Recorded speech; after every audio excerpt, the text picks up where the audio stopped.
Pete Hegseth, the Secretary of War, is speaking. Okay. Two Pete things. Hegseth, Pentagon. First, we are only 4 days into this. Metrics are shifting, dust is settling, and more forces are arriving. It's very early. And as President Trump has said, we will take all the time we need to make sure that we succeed. Second, we are only 4 days into this. And the results have been incredible. Historic, really. Only the United States of America could lead this. Only us. But when you add the Israeli Defense Forces, a devastatingly capable force, the combination is sheer destruction for our radical Islamist Iranian adversaries. They are toast, and they know it. Or at least, soon enough, they will know it. And we have only just begun to hunt, dismantle, demoralize, destroy, and defeat their capabilities. Just 4 days in. Starting last night and to be completed in a few days, in under a week, the two most powerful air forces in the world will have complete control of Iranian skies, uncontested airspace. I hope all the folks watching understand what uncontested airspace and complete control means. It means we will fly all day, all night, day and night, finding, fixing, and finishing the missiles and defense industrial base of the Iranian military, finding and fixing their leaders and their military leaders, flying over Tehran, flying over Iran, flying over their capital, flying over the IRGC, Iranian leaders looking up and seeing only U.S. and Israeli air power every minute of every day until we decide it's over. And Iran will be able to do nothing about it. B-2s, B-52s, B-1s, Predator drones, fighters, controlling the skies, picking targets. Death and destruction from the sky all day long. We're playing for keeps. Our warfighters have maximum authorities granted personally by the President and yours truly. Our rules of engagement are bold, precise, and designed to unleash American power, not shackle it. This was never meant to be a fair fight, and it is not a fair fight. We are punching them while they're down, which is exactly how it should be. Thus far, Operation Epic Fury has delivered twice the air power of shock and awe of Iraq in 2003, minus Paul Bremer and the nation building. The campaign has 7 times the intensity of Israel's previous operations against Iran during the 12-day war. 7 times. And as President Trump said, more and larger waves are coming. We are just getting started. We are accelerating, not decelerating. Iran's capabilities are evaporating by the hour, while American strength grows fiercer, smarter, and utterly dominant. More bombers and more fighters are arriving just today.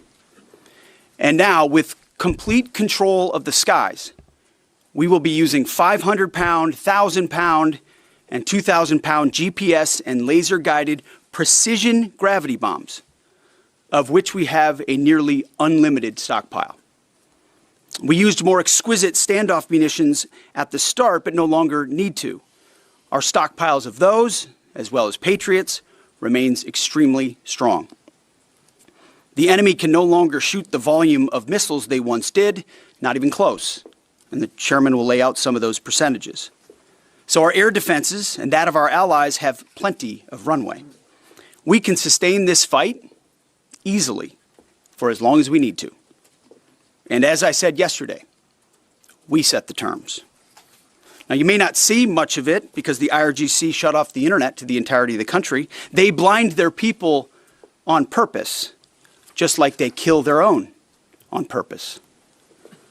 Much was made of the volume of missiles Iran was able to shoot in the first few days. And sadly, as we projected, a few got through and killed 6 of our best, who will hopefully arrive home soon. We will avenge them, no doubt. But I liken Iran's predicament to a football team who scripted the first 20 plays of a game. The team knew what plays to run because their first few drives were scripted. But now that the game has started and the blitz is on, they don't know what plays to call, let alone how to get in the huddle and call those plays. Iran's senior leaders are dead. The so-called governing council that might have selected a successor, dead, missing, or cowering in bunkers, too terrified to even occupy the same room. Senior generals, mid-level officers, enlisted ranks, they can't talk or communicate, let alone mount a coordinated and sustained offensive. That's not great for morale. The Iranian Air Force is no more, built for 1996, destroyed in 2026. The Iranian Navy rests at the bottom of the Persian Gulf. Combat ineffective, decimated, destroyed, defeated, pick your adjective. In fact, last night, we sunk their prize ship, the Soleimani. Looks like POTUS got him twice. Their Navy, not a factor. Pick your adjective, it is no more. In fact, yesterday, in the Indian Ocean, and we'll play it on the screen there, an American submarine sunk an Iranian warship that thought it was safe in international waters. Instead, it was sunk by a torpedo. Quiet death. The first sinking of an enemy ship by a torpedo since World War II. Like in that war, back when we were still the War Department, we are fighting to win. Also, yesterday, the leader of the unit who attempted to assassinate President Trump has been hunted down and killed. Iran tried to kill President Trump, and President Trump got the last laugh. Now, this is not a mission accomplished situation. This is simply a reality check. The combination of U.S. and Israeli intelligence and combat power will control Iran, and will control it soon. Sure, Iran will still be able to shoot some missiles, and still be able to launch one-way attack drones at civilian targets, and their proxies will attempt to attack our embassies, bases, and soft targets. They are terrorists, after all, and they need to target civilians because they can't fight toe-to-toe. But we will find them, and we will kill them. This is what the fake news misses. We've taken control of Iran's airspace and waterways without boots on the ground. We control their fate. But when a few drones get through, or tragic things happen, it's front page news. I get it. The press only wants to make the president look bad, but try for once to report the reality. The terms of this war will be set by us at every step. As I said Monday, the mission is laser focused. Obliterate Iran's missiles and drones and facilities that produce them, annihilate its navy and critical security infrastructure, and sever their pathway to nuclear weapons. Iran will never possess a nuclear bomb, not on our watch, not ever.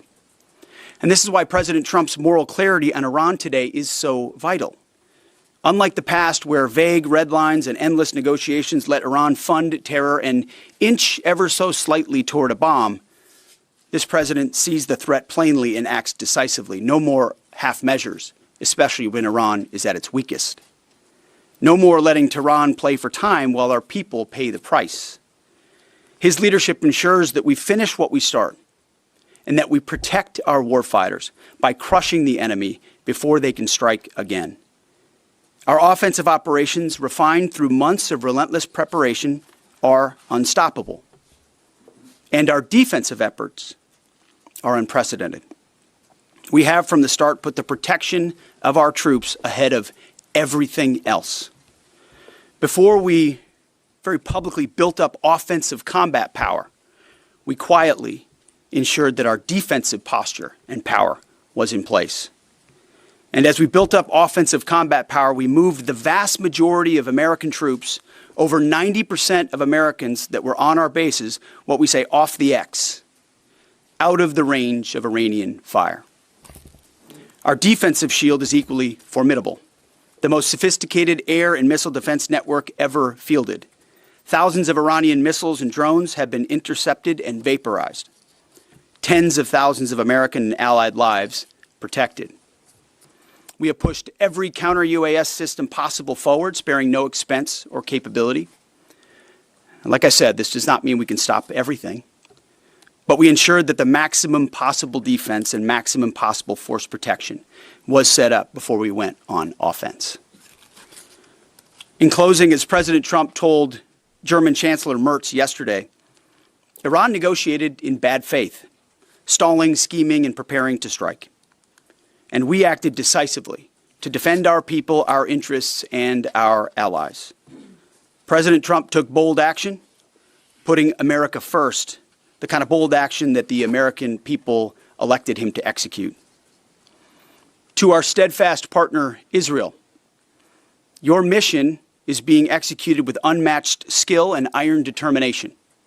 Fighting shoulder to shoulder with such a capable ally is a true force multiplier and a breath of fresh air. We salute your courage and your contribution. 4 days in, we have only just begun to fight. America fights to win, and in Operation Epic Fury, we are. May God's providence cover and protect our troops always. And with that, I turn it over to the chairman. Thank you, Mr. Secretary, and good morning, everyone. Thank you for being here. I'm here today to provide the American people and those of you in this room an update on Operation Epic Fury. First, it's with profound sadness and gratitude that I share the names of 4 of our 6 fallen heroes, all from the 103rd Sustainment Command, U.S. Army Reserves out of Des Moines, Iowa. Captain Cody Cork, Sergeant First Class Noah Tegens, Sergeant First Class Nicole Amore, and Sergeant Declan Cody. To the families of our fallen, we grieve with you today, and we look forward to welcoming your family members home at Dover in the coming days. Out of respect for the other families, we'll withhold the release of their names until next of kin notification is complete. And either myself or Admiral Cooper will release those names as soon as we can ensure that all of those families have been properly notified. To our Gold Star families, to our wounded warriors and their loved ones, we will never forget your sacrifice. Our nation stands with you, and we are eternally grateful for your courage, your resiliency, your devotion to this mission and to our nation. As the Secretary said, we're 4 days in, 103 hours into this campaign. The operation was again launched with clear military objectives designed to dismantle Iran's ability to project power outside of its borders, both today and in the future. First, we are targeting and eliminating Iran's ballistic missile systems to prevent them from threatening the U.S. Forces, partners, and interests in the region. Second, we are destroying the Iranian Navy, degrading its capacity, capability, and ability to conduct operations, not just in the Central Command AOR, but as the Secretary showed in the video, around the world. Third, we're ensuring Iran cannot rapidly rebuild or reconstitute its combat capability or combat power, and those phases will begin as the campaign continues. As of this morning, U.S. Central Command is making steady progress. Iran's theater ballistic missile shots fired are down 86% from the first day of fighting, with a 23% decrease just in the last 24 hours. And their one-way attack drone shots are down 73% from the opening days. This progress has allowed CENTCOM to establish localized air superiority across the southern flank of the Iranian coast and penetrate their defenses with overwhelming precision and firepower.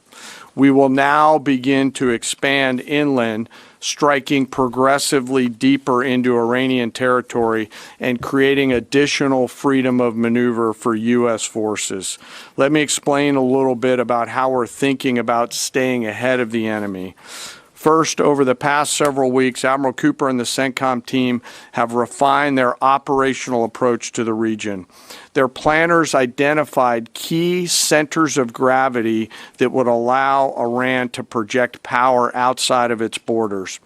They thought about how to isolate critical vulnerabilities and determined where, with precision, the greatest strategic effect could be achieved. As a result of this, CENTCOM is now shifting in day 4 already from large deliberate strike packages using standoff munitions at range outside an enemy's ability to shoot at us, now into stand-in precision strikes overhead Iran. As the Secretary said, this is a point of munitions transition from standoff munitions to stand-in munitions like joint direct attack munitions, which are GPS-aided free-fall weapons, and other things like Hellfires, etc. This will allow the joint force to deliver significantly increased precision effects on the target. The throttle is coming up, as the Secretary said, as opposed to ramping down.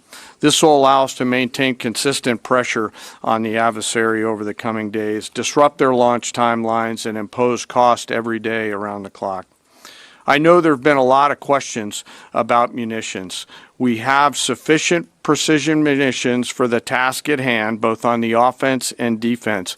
But I want to tell you, teammates, as a matter of practice, I don't want to be talking about quantities. And I know there's been a great debate about that, and I appreciate the interest, but just know that we consider that an operational security matter.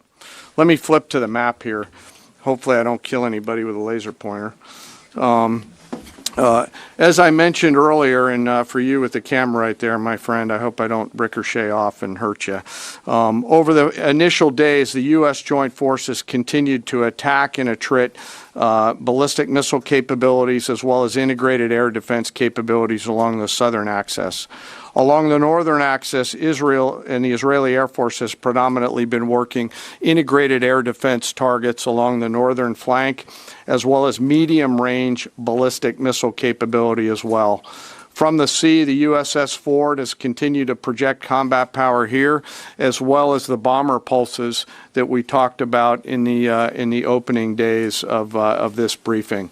Along the southern axis, the USS Abraham Lincoln Strike Group has continued to provide pressure from the sea along the southeastern side of the coast and has been attriting naval capability all along the strait and up into the Arabian Gulf at a size and scale sufficiently to address the targets required. To date, we've hit over 2,000 targets, as Admiral Cooper said in his video last night. We've destroyed more than 20 Iranian naval vessels, including, in addition to the frigate outside of the area, one submarine, and effectively neutralized at this point in time Iran's major naval presence in theater out there. As the Secretary showed the video, for the first time since 1945, a United States Navy fast attack submarine has sunk an enemy combatant ship using a single Mark 48 torpedo to achieve immediate effect, sending the warship to the bottom of the sea. I want to remind everybody that this is an incredible demonstration of America's global reach. To hunt, find, and kill an out-of-area deployer is something that only the United States can do at this type of scale. Over the next 24 to 48 hours, CENTCOM will continue to strike infrastructure and naval capability, and will continue to assess our progress against the military objectives. It does take time for us to collect that information and to assess en route. Much of our intelligence, surveillance, and reconnaissance capability is currently hunting and killing ballistic missile launchers and one-way attack capability.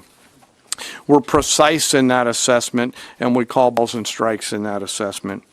We take that matter seriously. Iran, on the other hand, has been indiscriminate and more imprecise in their attacks. They fired more than 500 ballistic missiles and more than 2,000 drones, striking innocent civilian targets throughout the region. Our partners are answering the call to defend themselves right alongside us. Jordan, Bahrain, Saudi Arabia, the UAE, Qatar, and Kuwait are all defending their people with their own combat capability, with precision and restraint.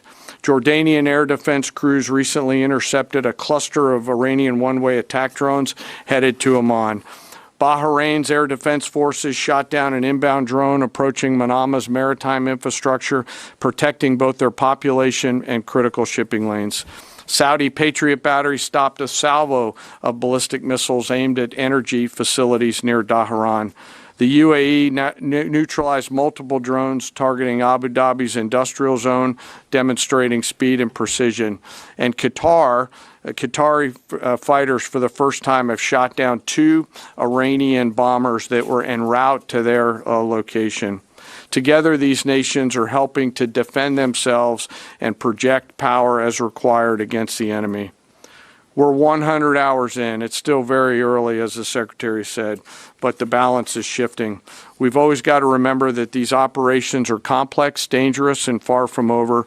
Our soldiers, sailors, airmen, Marines, Guardians, and Coast Guardsmen remain in harm's way, and we must be clear-eyed that the risk is still high. This is combat. Let us never forget this.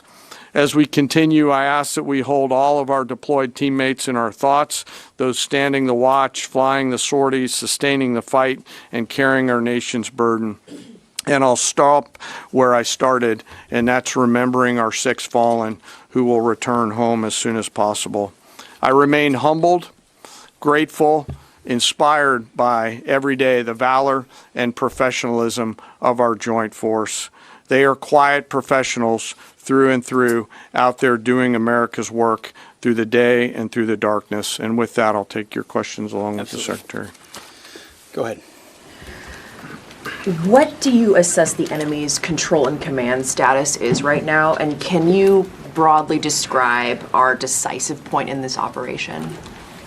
Well, I won't describe the decisive point in the operation because that would tell the bad guys what it was. That's a good question, though. I appreciate the question. There are C2 structures in a bad way.